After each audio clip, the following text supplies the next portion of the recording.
Assalamualaikum warahmatullahi wabarakatuh. Kembali lagi dengan aku, Anissa Rahmawati. Baik, pada kesempatan kali ini aku akan membahas topik tentang Safe Deposit Box atau SDB dan Letter of Credit. Baik, kita masuk pada topik pertama yaitu Safe Deposit Box. Apa sih itu Safe Deposit Box? Safe Deposit Box atau biasa kita sebut dengan SDB adalah jasa penyewaan kotak penyimpanan harta atau surat-surat berharga yang dirancang secara khusus dari bahan baja dan ditempatkan dalam ruang khasanah yang kokoh dan tahan api untuk menjaga keamanan barang yang disimpan dan memberikan rasa aman bagi penggunanya. Adapun tujuan dari SDB ini yang pertama menyimpan surat-surat berharga, yang kedua melindungi barang atau surat berharga dari risiko, yang ketiga fleksibel berbagai ukuran sesuai kebutuhan, dan yang keempat menjaga kerahasiaan barang-barang yang disimpan dengan sangat aman. Adapun fungsi dari SDB itu sendiri yaitu untuk menyimpan surat-surat berharga dan yang bernilai tinggi serta tempat penyimpanan barang berharga seperti emas batangan, perhiasan, berlian, mutiara, atau benda-benda yang dianggap berharga lainnya.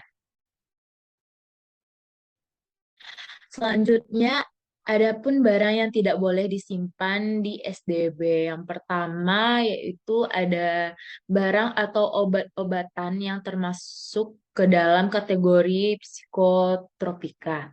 Yang kedua, ada zat-zat kimia yang bentuknya padat, cair, gas, yang dapat menimbulkan kebakaran atau kerusakan pada barang-barang sekitarnya.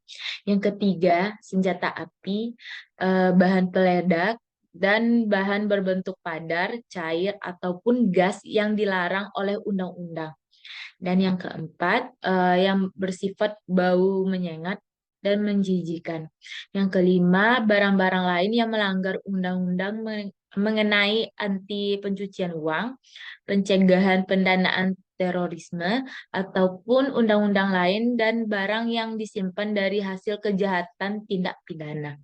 Dan yang terakhir yaitu barang yang dapat menimbulkan kerusakan pada khasanah bank atau bangunan ataupun barang yang tersimpan di safe deposit box, baik barang milik bank maupun nasabah lain yang tersimpan di safe deposit box. Selanjutnya, adapun keuntungan dari SDB itu sendiri. Yang pertama, kita lihat dari sisi bank. Yang pertama yaitu memperoleh biaya sewa yang disetor oleh nasabah penyewa SDB. Yang kedua, keuntungan bank yaitu memperoleh uang yang mengendap berupa setoran jaminan yang diberikan oleh nasabah untuk jangka waktu tertentu. Dan yang terakhir, bentuk pelayanan kepada nasabah sehingga dengan adanya SDB, nasabah otomatis akan sering mengunjungi bank atau membeli produk bank yang bersangkutan.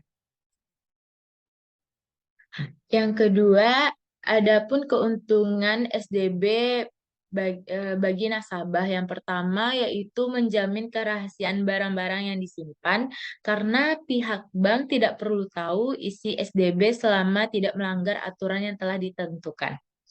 Yang kedua, menjamin keamanan dokumen dari pencurian dan kebakaran.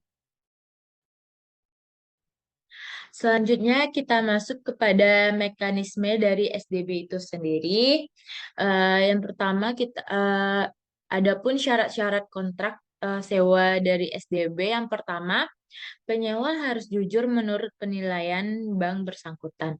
Yang kedua, pengontrak harus memberikan jati dirinya seperti fotokopi KTP, SIM, paspor, dan lain-lain.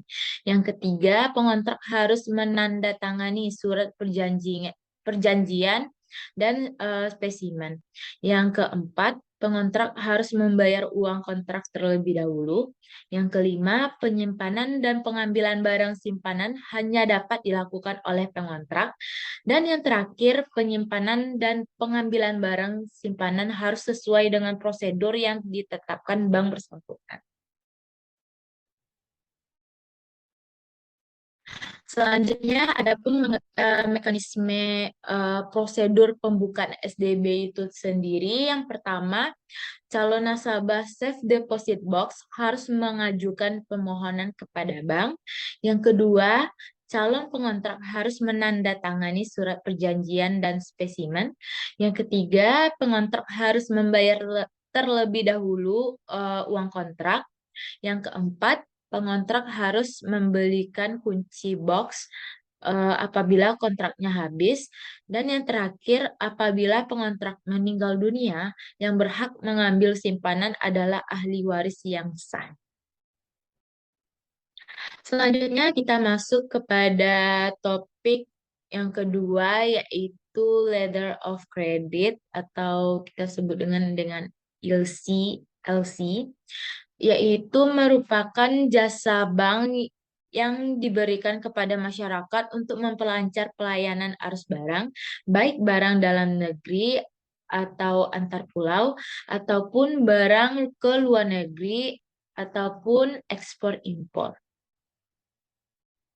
Kegunaan LC itu sendiri adalah untuk menampung dan menyelesaikan kesulitan-kesulitan dari pihak pembeli atau importir maupun penjual atau eksportir dalam transaksi perdagangannya.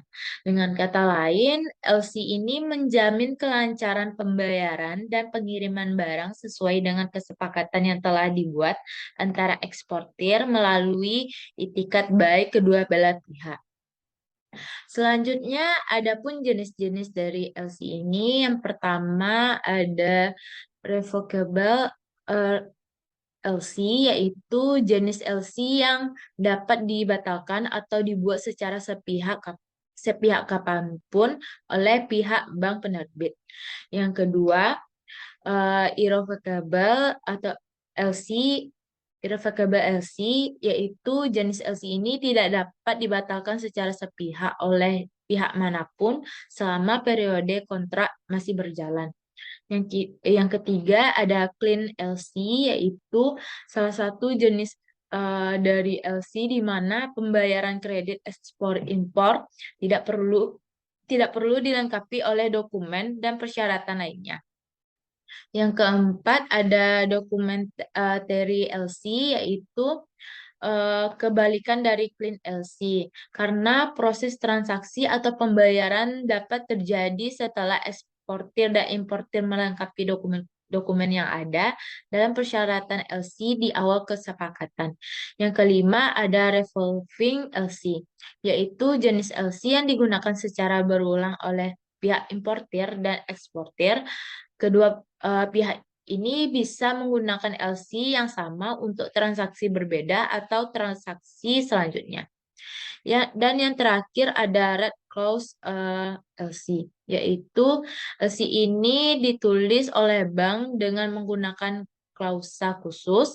Isinya terkait bank penerus yang diberikan klausa oleh bank penerbit untuk membayar DP kredit kepada ekspor. Selanjutnya, ada pun dokumen dari LC. Yang pertama, Bill of Landing, yaitu tanda bukti bahwa barang telah diberangkatkan dari negara asal. Selain membuktikan bahwa barang telah dikirim, Bill of Landing juga berguna untuk membuktikan kepemilikan barang yang telah dikirimkan. Yang kedua, ada faktur tagihan. Faktur ini berisi nama dan juga harga barang yang dikirim oleh eksportir. Dokumen ini juga dapat dipakai sebagai bukti transaksi yang sah. Yang ketiga ada asuransi. Barang yang dikirim ke luar negeri harus diasuransikan. Asuransi ini berguna untuk menjamin keselamatan barang sampai ke tujuan. Apabila terjadi kerusakan atau kehilangan barang di sepanjang perjalanan, kerugiannya akan ditanggung oleh pihak asuransi. Yang keempat ada packing list. Dokumen ini biasanya diterbitkan untuk pengiriman barang dalam jumlah besar, seperti namanya packing list. Seperti namanya, packing list membuat barang apa saja yang termasuk dalam sebuah kontainer ketika akan dikirimkan. Dan yang terakhir ada Certificate of Inspection, yaitu sebelum diberangkatkan ke luar negeri, barang harus melewati bagian pemeriksaan terlebih dahulu. Apabila lolos, pengirim akan menerima dokumen berupa Certificate of Inspection. Selanjutnya, adapun mekanisme LC. Yang pertama, importir dan eksportir mengadakan perjanjian dan persetujuan barang yang tertuang dalam sales kontrak. Yang kedua, importir melakukan pembukaan LC di opening bank. Yang ketiga, berdasarkan aplikasi importir, opening bank meneruskan LC kepada advising bank. Yang keempat, LC berikut yaitu dokumen yang diserahkan oleh advising bank kepada eksportir. Yang kelima, setelah menerima dokumen dari advising bank, maka eksportir mengirim barang kepada importir sesuai perjanjian. Yang keenam, bukti pengiriman barang berikut dokumen oleh eksportir diserahkan untuk memperoleh pembayaran dari advising bank. Yang ketujuh, advising bank akan melakukan pembayaran setelah mempelajari dokumen yang diserahkan eksportir yang telah memenuhi syarat. Yang kedelapan, advising bank meneruskan dokumen pembayaran dan pengapalan barang kepada opening bank untuk menerima pembayaran kembali. Yang kesembilan, opening bank mempelajari dokumen dari advising bank dan apabila sudah lengkap barulah akan dibayar kembali. Opening bank akan memberitahu kepada importir atas kedatangan dokumen dari eksportir atau advising bank. Dan yang terakhir yaitu importir akan melunasi pembayaran LC yang telah dibuatnya serta memperoleh dokumen yang dikirim oleh advising bank. Sekian topik pada hari ini. Apabila ada kesalahan, mohon dimaafkan. Assalamualaikum warahmatullahi wabarakatuh.